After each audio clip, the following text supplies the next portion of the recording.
It's time for the development news of the week, which is brought to you by Eagle Mortgage, eaglemortgagecompany.com. They know mortgages there.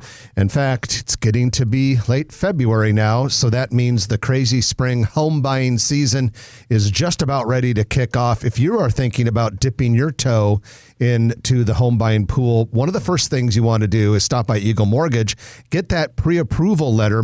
As you talk with one of the mortgage brokers there, they can help you decide what are the best options for you. They can shop the market. As a mortgage broker, they have access to more than just one bank. Doesn't matter whether you're conventional, FHA, VA, they'll take good care of you, and you can find them online at eaglemortgagecompany.com. You see that, Jeff?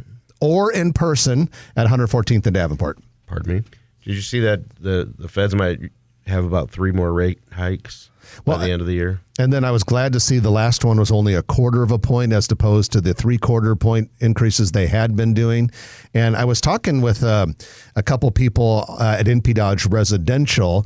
I actually had the honor of emceeing their awards program this week. 6 years running, isn't it? Yeah, I love doing that. Because we have so many good agents over there. Anyway, a lot of them were talking about just how busy it is. and there was a slowdown last fall, but it's really looking busy right now, very active. And the mortgage rates are actually better than they were at the end of last year or in the third quarter of last year. So things are actually looking pretty good, even though we might still see some rate increases. So it's time to go to Eagle Mortgage. Absolutely. So let's go get into the news of the week. First of all, we're going to talk about nonstop flights. We had some good news.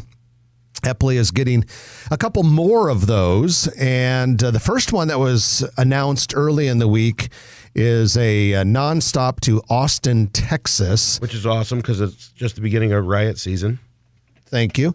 And that will be on Allegiant Airlines. It's going to be just seasonal, and it'll begin on June 15th. When they say seasonal, it just kind of depends on the airline. But basically, I think we can interpret that as in summer, fall, probably not winter. Yep. I wouldn't be surprised to see that eventually become a permanent route for a nonstop. Austin is growing like crazy. It's becoming more and more of a major tech center that rivals Silicon Valley. So I think we could see that. And that's on Allegiant. And Allegiant does this weird thing in most of the markets. Their sweet spot is serving these smaller markets that don't have big hub airports. And, for instance, Sioux Falls, South Dakota has been able to gain a lot of nonstops on Allegiant and a couple of the other markets in the Midwest. But they don't usually go every day. So if you want to go nonstop from most of the Allegiant markets, you might have to go to your destination on a Tuesday and not come back till a Friday or something like that. But at least it's a nonstop drop. There should be an airline, a discount airline, where people can bring food, kind of like a Grateful Dead show, and sell it to other people in the plane. Well, if you want to share that idea with some of the airline discounters, they might be open-minded, because it is amazing some of the things that the discount airlines have come up with in recent years. Of course, you'd have to pay to set up the stand. The other one was American Airlines announced it'll add a second daily nonstop between Epley and New York City's LaGuardia. They already do one, but starting June 1st, they'll do 2 a day. That's really good because Delta already operates a nonstop between Omaha and LaGuardia. So 3 daily nonstops to and from LaGuardia out of this market is a nice step forward. So Trenton, in our big story of the week, we always have a big story each week in the Grow Omaha Weekly Market Report email newsletter. We talked about those 2 new flights, and then in the article, we also did something kind of fun. We gave a list of all 30 nonstop airport options you have out of Epley Airport at this time, from Atlanta to Washington, D.C. and everything in between. And we also put which airlines serve that nonstop. So if you want to see that list, just go to growomaha.com. When you see the navigation bar, click on Market Report. You can go down and see that newsletter and every other newsletter we've published over the last 2 years. And while you're there, if you don't actively get it, sign up for it and get a load of this. Anyone who signs up for the Grow Omaha Weekly Market Report for the first time between now and March 10th will be entered into our drawing for a $500 Nebraska Crossing gift card. Well, in other news this week, Harrah's Casino and Resort in Council Bluffs has started a $22 million renovation. Plans call for an expanded gaming floor, a remodel of the hotel, and a Guy Fieri branded restaurant. The restaurant is scheduled to open this spring, and after it opens, the rest of the renovation will take place. Trent and I would guess that Harrah's and the other Council Bluffs casinos probably have to step up their game now that Nebraska has opened its first casino, and a couple more are on the way. Lincoln's open. I think Q Street, it's going to be a little while. Yeah, I drove by Q Street maybe 2 or 3 weeks ago and didn't see too much progress. So that one's going to be a while. But like you said, the Lincoln one is opened, and it's my understanding that we have 1 or 2, don't we? If they're not already open, I know they're coming. Because they have to have a racetrack, thoroughbred track in Nebraska. Yeah, Grand Island. Oh, super producer Roger Olson says that Grand Island Casino has opened. So that's two that we have in the state right now. Okay. I wondered where you were last week, Roger. That would make a lot of sense. So Metropolitan Community College hopes to take over the Marine Corps Reserve Training Center, which is adjacent to the Fort Omaha campus in North Omaha. And if this happens, it will end 155 years in a row of active military presence on the Fort Omaha site. You know, that fort at one time in World War I was a balloon warfare training center. And it was started back in the olden days. The trial for Chief Standing Bear took place there. A lot of history at Fort Omaha. So all military. I was thinking it was just the Marine presence, but it's all military presence. Well, the Marine is the last remnant. Yeah. There used to be a lot more there, and the Marine Center is the last military remnant on Fort Omaha. But they've got to find a new location, and Congressman Bacon is kind of spearheading. Yeah, it wouldn't happen until the Marines do find a new location in the Omaha metro area. We don't want to lose that installment, and so we'll see. But Metro Community College has been using the Fort Omaha campus since Metro was created in the mid-1970s. I think they should go to Oakview Mall. Well, there's plenty of room. LB 477 is now before the legislature. It was introduced by Omaha Senator Justin Wayne. But check this out. Justin Wayne is advocating.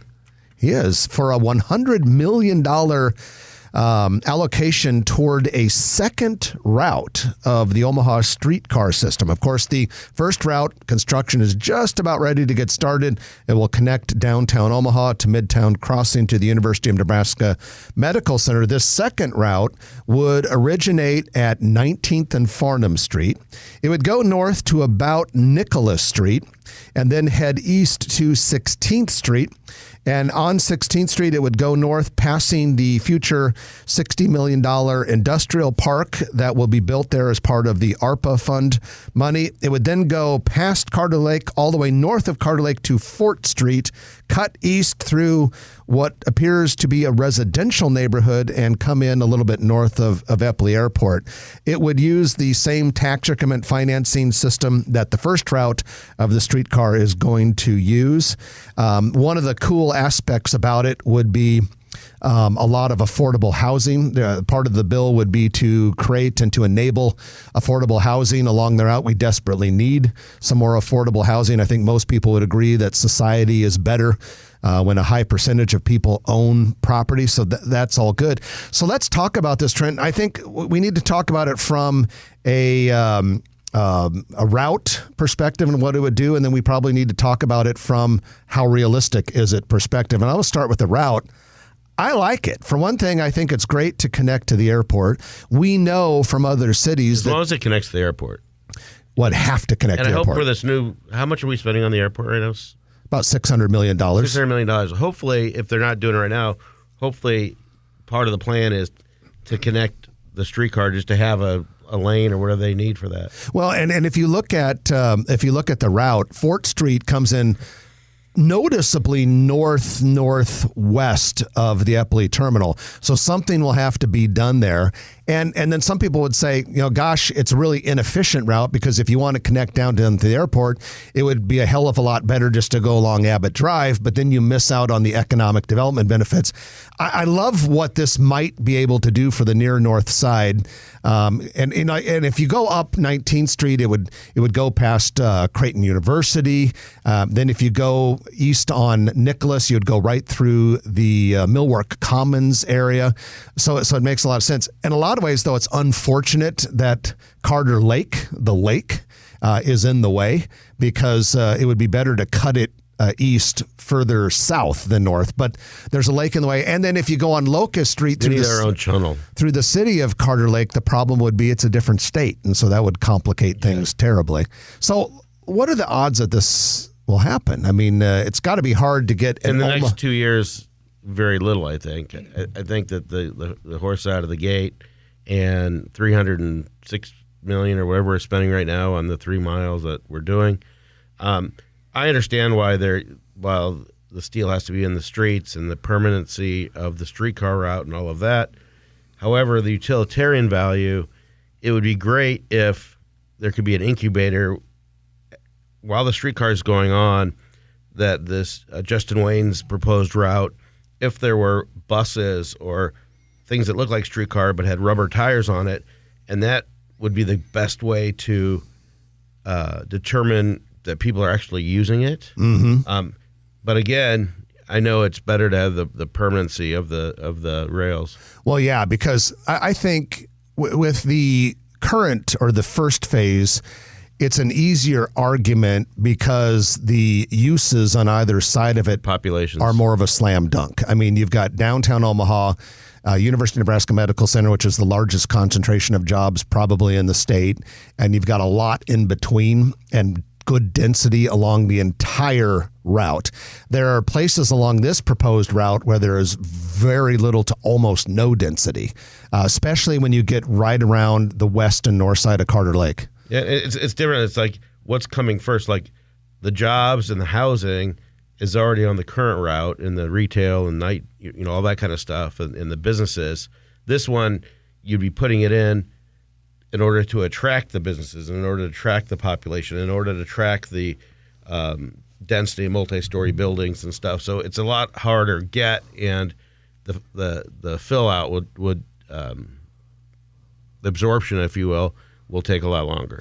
Courtney, I read a couple articles on this yesterday, and it looks like both the City of Omaha, Stothard administration, Greater Omaha Chamber are coming out favorably about it. And I think we do know, and you alluded to this just a moment ago, Trenton, that steel in the streets, the permanency of those tracks, gives developers confidence to go put in projects that they otherwise wouldn't do. I like it. My guess, and this comes from someone who has read no studies about this particular route, my guess is it would, over the course of time, succeed economically because you would repopulate some very lightly populated areas and all that, but it's going to take longer, a lot longer, to become a so-called profitable investment than the downtown Midtown route would. I mean, having Millwork Commons there, having the Capital District, that new industrial park, all that stuff that's going on would definitely help the effort. But we're hitting a lot more nodes and a lot more areas on the current 3 mile stretch. Yeah, and with this new one of the complaints might be that if you really just want to take it from the airport to downtown, it's a very indirect route with a lot of 90-degree angles, and that could cause some people to say, geez, it's faster just to come up with some other way to get downtown. But I like the idea. I think it's definitely worth serious exploration. Well, I mean, do you think that you could put a shuttle from the airport to downtown, like to the streetcar, basically? Like, instead of putting all the money it takes to take it for a direct route that would take people from the airport on tires, mm-hmm. in a bus or whatever it is, and take them to the route. And then do we run into the old planes, trains, and automobiles that it's too many modes of transportation just to get to a small space? You go to Europe, you go to other places, and there's plenty of that going on. Well, something tells me this north route is going to be a source of discussion for over the next year.